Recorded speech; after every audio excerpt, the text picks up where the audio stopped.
Well, it's Saturday evening, Labor Day weekend 2018, and I've finally completed my review of the Akitika GT-102 stereo power amplifier. And what you're seeing here, well, this is where I've been switching in and out speakers. Switching in and out amps, going between the AS 1100, my GEM, and this TDA 7493. I hope I got that right. Chip-based. This one on top here, chip-based amplifier, unregulated power supply. Took the grill covers off the klipsch, listening through the klipsch, Forte 3s, and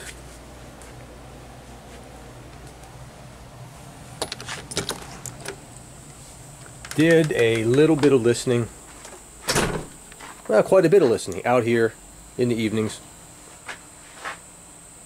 through my PSBs, outdoor speakers. And this will all come up in the story I'm about to tell you. Nice day. I need to be out there. I'll soon be out there. I got 3 steaks upstairs ready to go. I'm gonna pop them on the Traeger.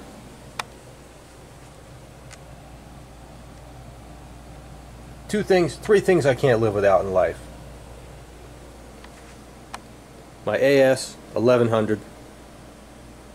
Well, let's make it 4 things. My klipsch Forte 3s, my Traeger smoker, and my Ram 1500 pickup. That's all I need.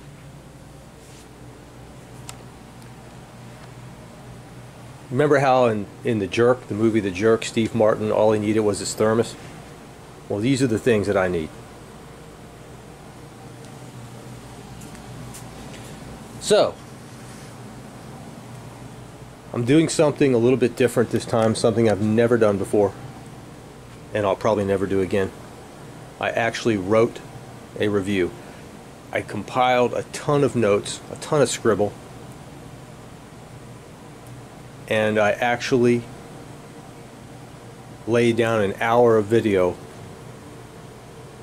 for my review of the Akitika. Not of the kit, but a review of the sound of the amplifier itself. And I started to compose the video on the computer, and I was watching a little bit of it, and it was a chaotic mess. It was less than unprofessional. And I thought, well, it's kind of an insult to my subscribers. I really thought that. So I've never written a review.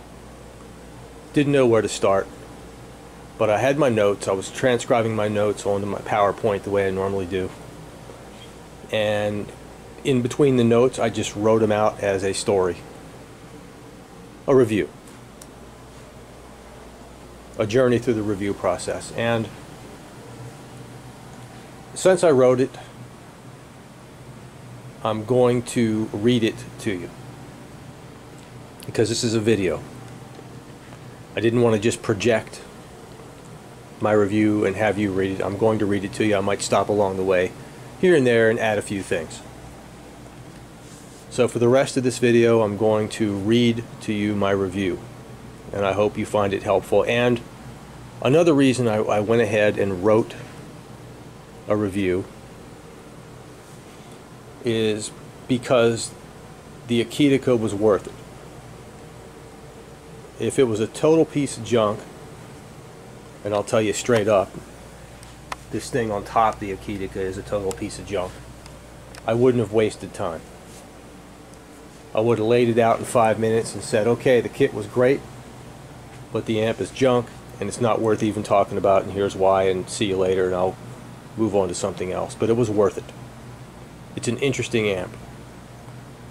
So for this portion of the review, I'm going to focus on the sound. a review of the amp itself rather than of the kit. But before I begin that process, I want to summarize the kit. I want to conclude with the kit portion of this review and move on to the amp portion of the review. And unfortunately for the rest of the video, there's going to be nothing to see. And I'm going to have to move into my workshop because occasionally there are people milling about, my nephew, the dog, my wife's upstairs making noise. So I'm in my workshop, and it's, other than the background noise you hear, which is the air conditioner, it's usually pretty quiet in here. And I get kind of self-conscious when I hear people who can hear me talking into a camera. I mentioned before, I don't watch my videos once I make them. I don't go back and watch them. I cringe. It's a wonder I make them at all. I don't like to listen to myself talk, and I sure as hell don't like to look at myself in the photograph. It's weird. So I'm going to move into my lair here, I guess, like Austin Powers, and I'm going to read to you my review.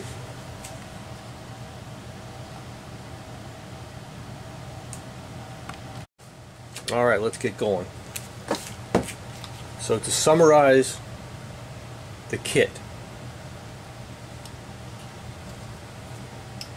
I can say that my total build hours, the total number of hours I spent building it, I would estimate to be about 16. I took my time. A kit is not a race. It's more of a marathon.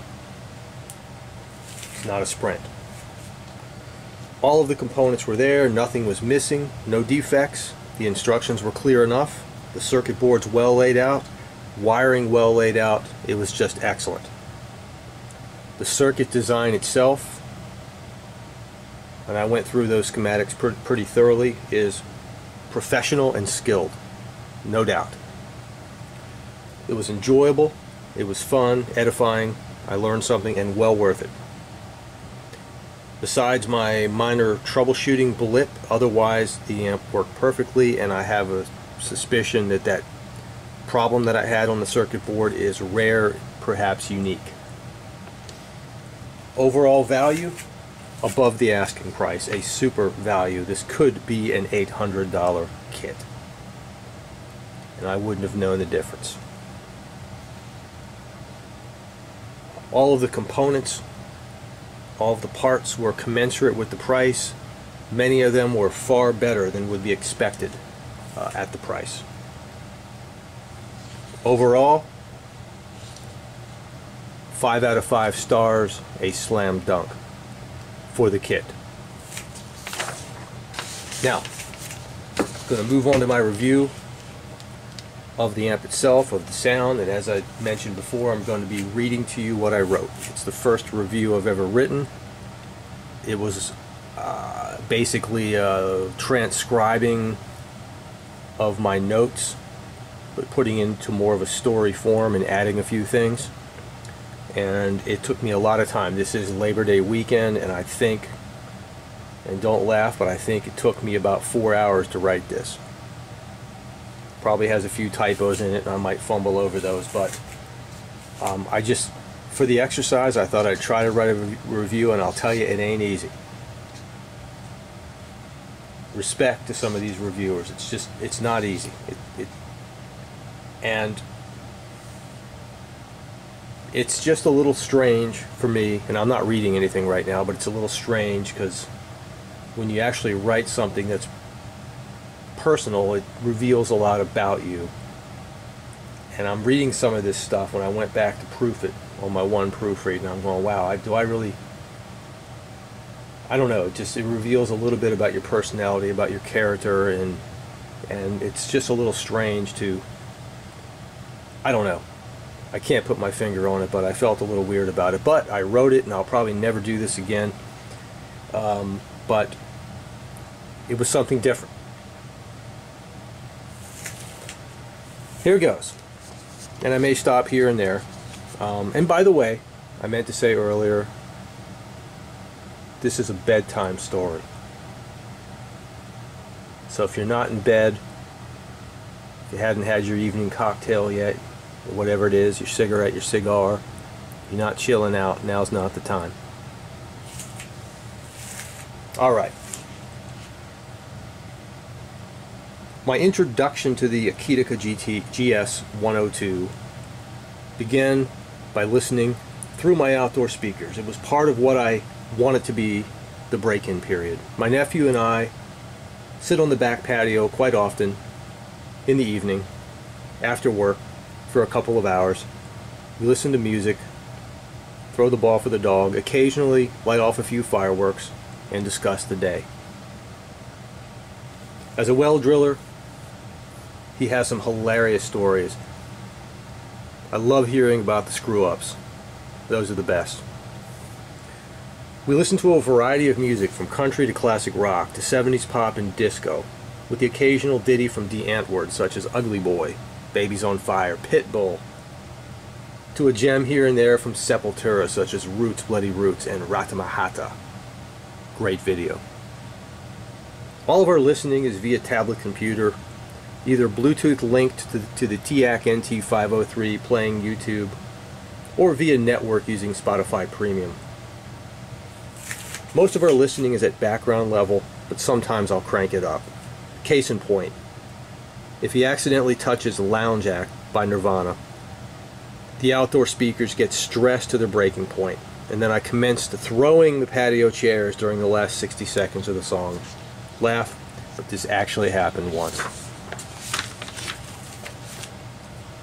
My outdoor speakers are PSB CS1000s.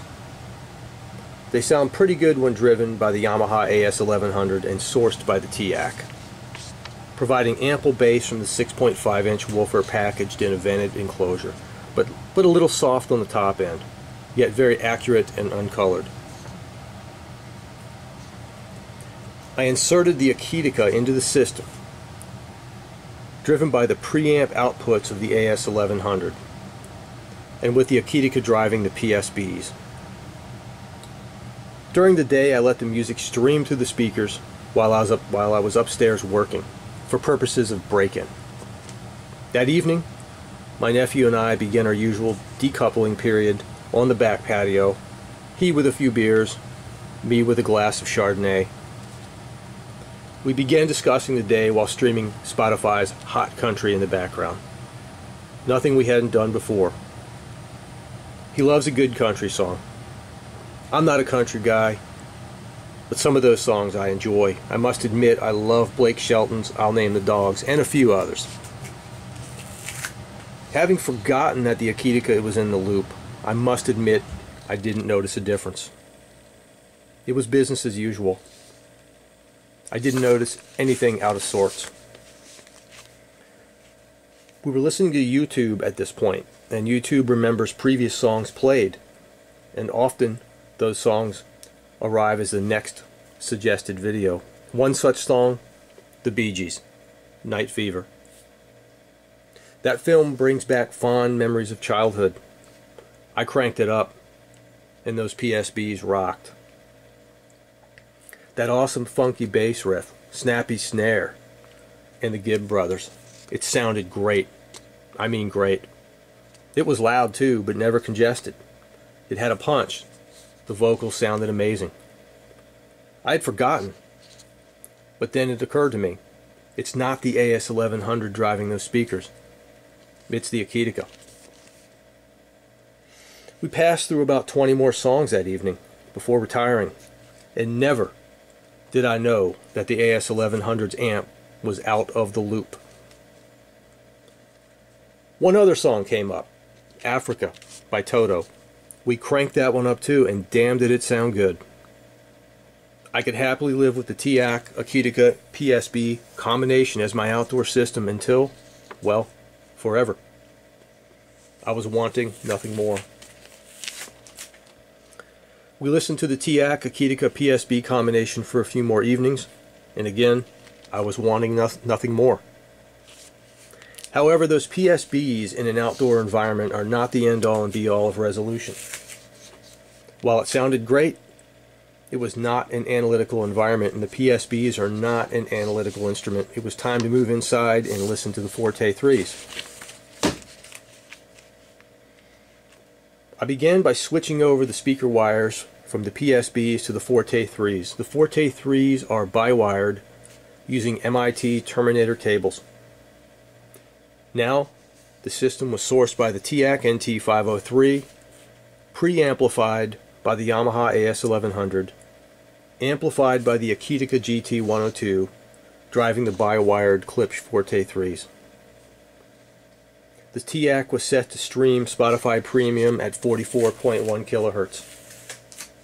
I have some high-res files, REM, Rush, the Cars, yes, but I never tapped into them. I listened over the course of 3 days, about 2 hours per day, critical listening and casual listening.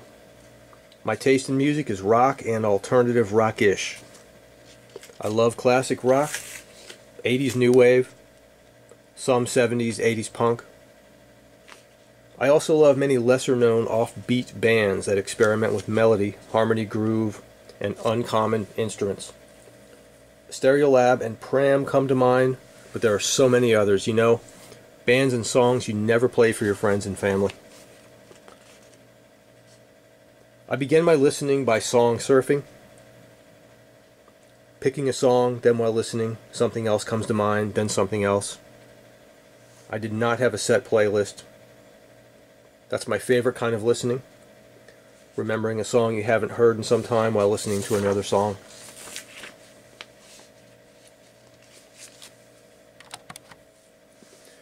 The first song, The Ocean Blue, Marigold. I've seen The Ocean Blue several times live in Washington, D.C. long ago. I really enjoy their mellow, slightly new wave-ish sound.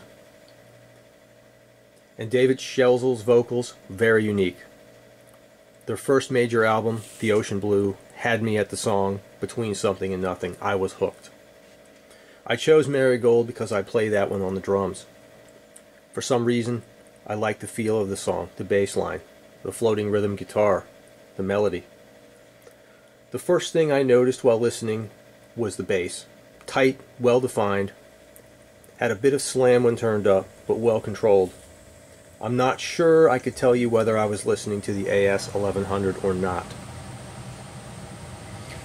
David Shelzel's vocals were reproduced perfectly, just as I recall from listening to countless hours of Ocean Blue tunes through what seems to be countless equipment. Nothing in the mid-range stood out as being any different from what I'm accustomed to. The only idiosyncrasy that did make itself known was the upper treble.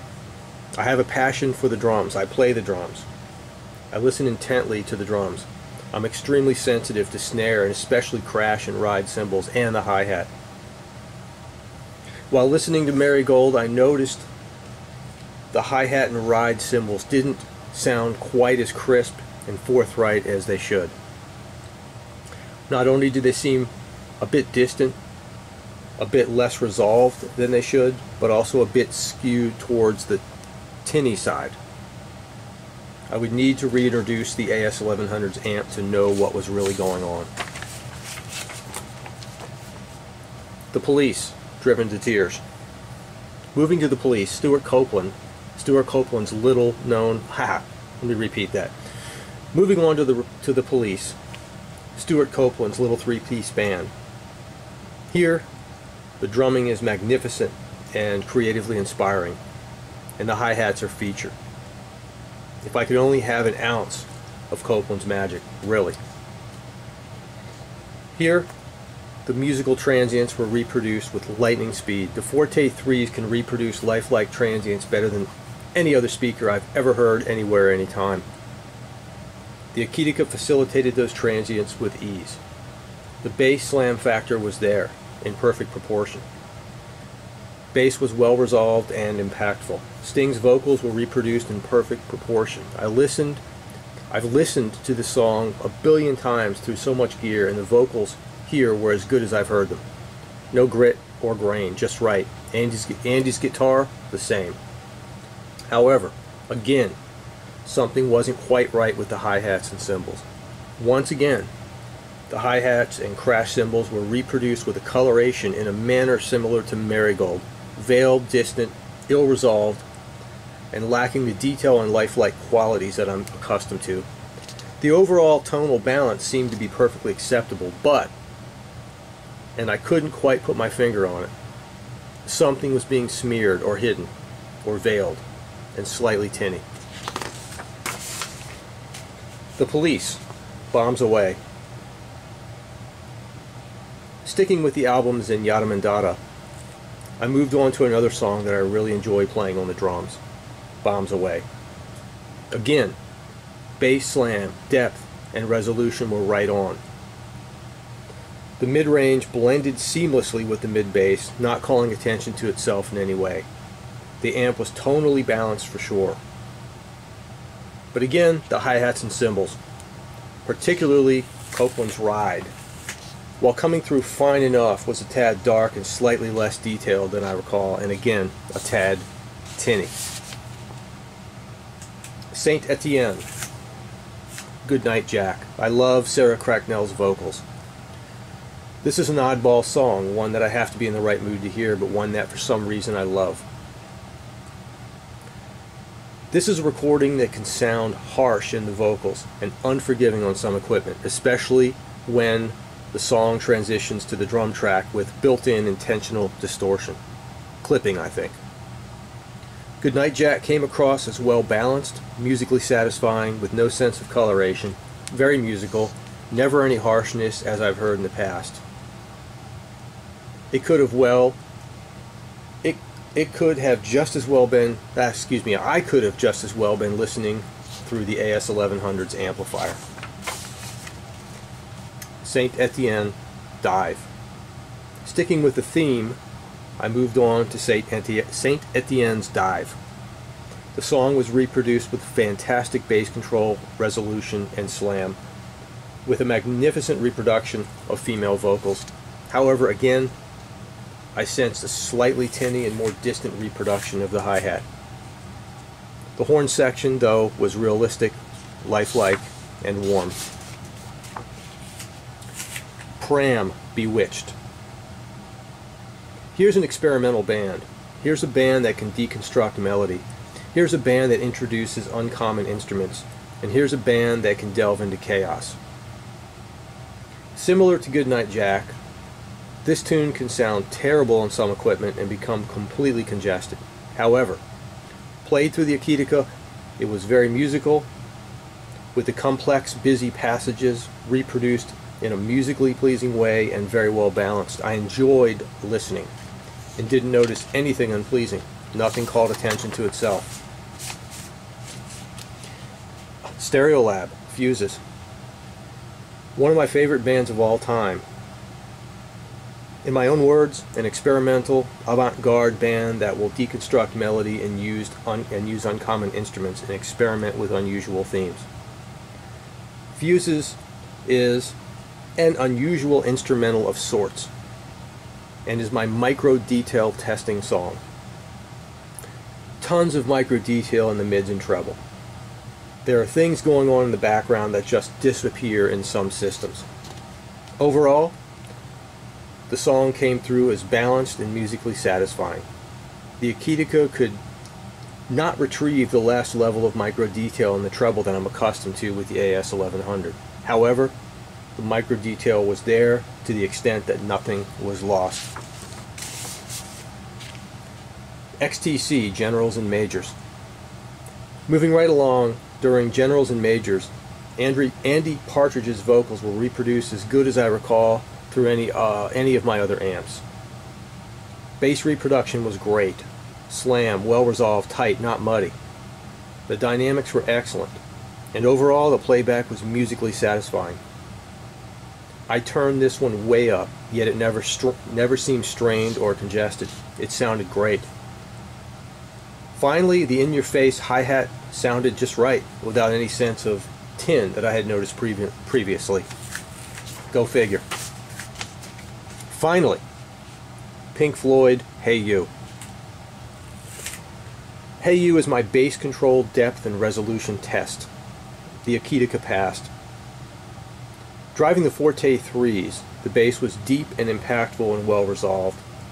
Gilmour's vocals sounded just right and the song's cliff-like dynamics were seemingly reproduced with ease. However, I did return to that sense of coloration or veil when listening to the ride and crash cymbals. Enough. A theme is forming here. Bass resolution, check. Bass slam, check. Mid-range accuracy, realism, clarity, check. Overall tonal balance, check. Musicality, check. Did I forget something? Well, except for the upper treble, which seemed to be colored, veiled, and wanting in detail. Now it was time to find out what exactly was going on with the upper treble. I chose a song that most seemed to emphasize the perceived coloration, back to Driven to Tears. I listened through the Akitika and then through the AS1100's amplifier. It was a new day, so I thought I'd get a fresh take on the Akitika playing the song again. It sounded great. I realized the treble was very well weighted and balanced and probably was not rolled off. However, again, I did notice a lack of resolution and a bit of tin can.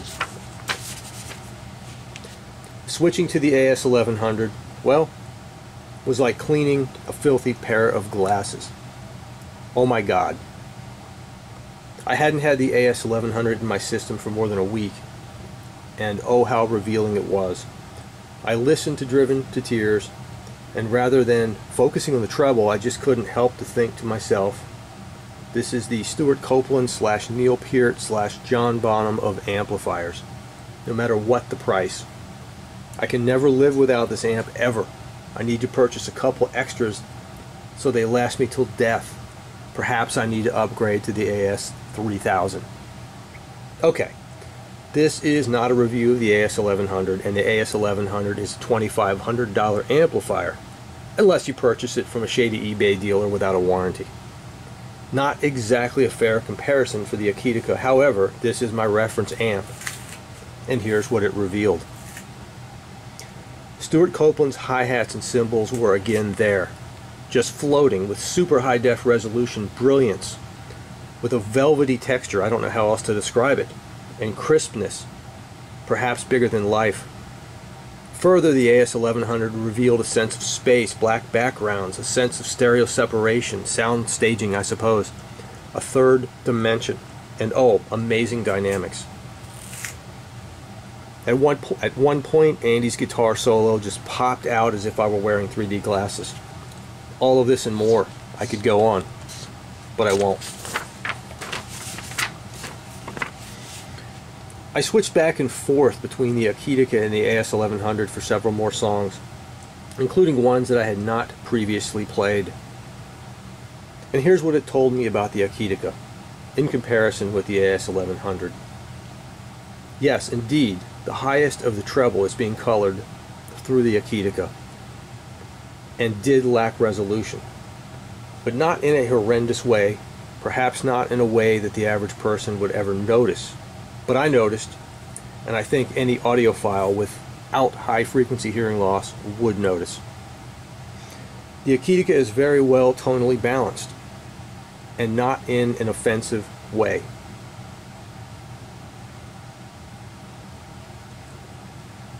If anything, just a tad laid back in the treble, and yes, it did lack resolution and provide a slight coloration toward the tinny side. The Akitika is able to reproduce music dynamics and is able to control bass, provide that bass slam, and produce excellent unmuddied, unbloated, and very competent bass resolution. The Akitika is a bit too not able to compete with the 1100 in the sound staging department, not able to produce that 3D effect. Instruments and vocals didn't move in the Z dimension and pop in and out in the same way as with the AS1100. However, I would have not known much of any of that without switching to the 1100. I was fairly well happy with the Akitika most of the time. Well, except for that treble thing. Finally, and to be fair, I introduced my no-name Chinese unregulated STM Microelectronics TDA7493 chip-based stereo amp into the system. I'll refer to it as the 7493. It's a very well constructed amplifier, has a large toroidal power transformer, very well laid out wiring, and huge heat sinks. When I purchased the amp for a project, I measured its specifications in the same way that I measured the Akitika, and the specifications were just fine, similar to the Akitika. Now this is fair. Back to Driven to Tears, and right off the bat, I noticed that the 7493 was bright, and I mean bright. It was tilted way up towards the treble end, and not at all tonally balanced. The treble was a bit more resolved than the Akitika, and a bit less tinny than the Akitika, but it had a coloration of its own too. The Akitika was tinny. If the Akitika was tinny, then the 7493 was aluminum-y. Further, the 7493 did not even come close to the Akitika in bass resolution, control, and slam. The mids of the 7493 were subdued, way too far in the background when compared to the Akitika. The Akitika was far more tonally balanced. The 7493 revealed the 7493 revealed something that hadn't happened to me for quite some time, and definitely not while listening to the Akitika. Listening fatigue. And I mean by the end of the song. I didn't want to waste wear and tear on the eardrum heads by listening to any more songs through the amp. Listener fatigue. That's something that didn't come up in this review because it didn't exist with the Akitika. I've had amps costing much more than the Akitika that were positively fatiguing. The Akitika, never, not once. Well, I think I've said too much and not enough at the same time. How shall I summarize? I'll do this in two parts. First, relative to the price, the Akitika is a true value. There is just no doubt. It is worth every penny if purchased in its completed form.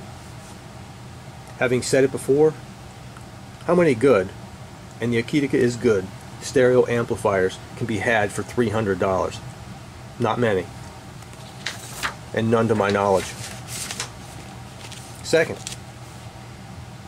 as an engineer at heart, I'm an engineer at heart, so I need objectivism.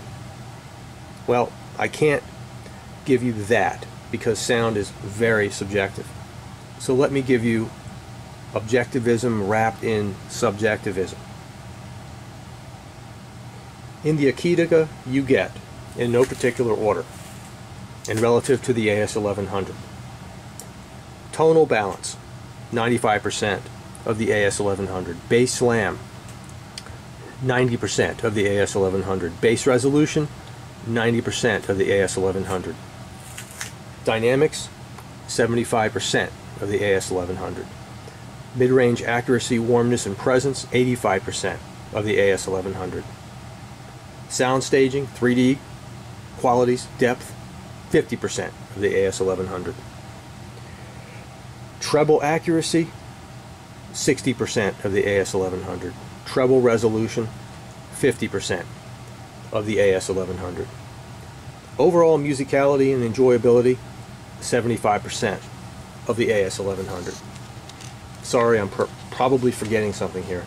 Again, the Akitika is $300, the AS1100 is $2,500.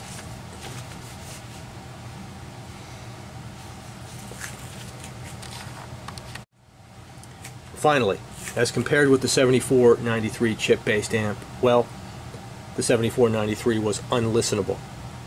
And the Akitika I could easily live with, even in my primary system, if I didn't have the scratch for a multi-$1,000 amplifier such as the AS1100. I'm going to keep it, and I've got a sneaking suspicion that the power supply impedance creeps up above 10 kilohertz, which is common in regulated power supplies. I have no evidence of this, just a suspicion. If it does, this could be affecting the upper treble, and if so, it could be mitigated with another capacitor of a smaller value across the output of the power supply. I'm going to investigate that and keep you posted. If I'm able to improve the upper treble to bring it up to, say, 60 to 70% of the AS1100, then the Akitika is an $1,800 amplifier disguised as a $300 kit. No shit, and I've never shat you yet. Oh, and I have another sneaking suspicion that I've been pronouncing the name of this amplifier wrong the entire time.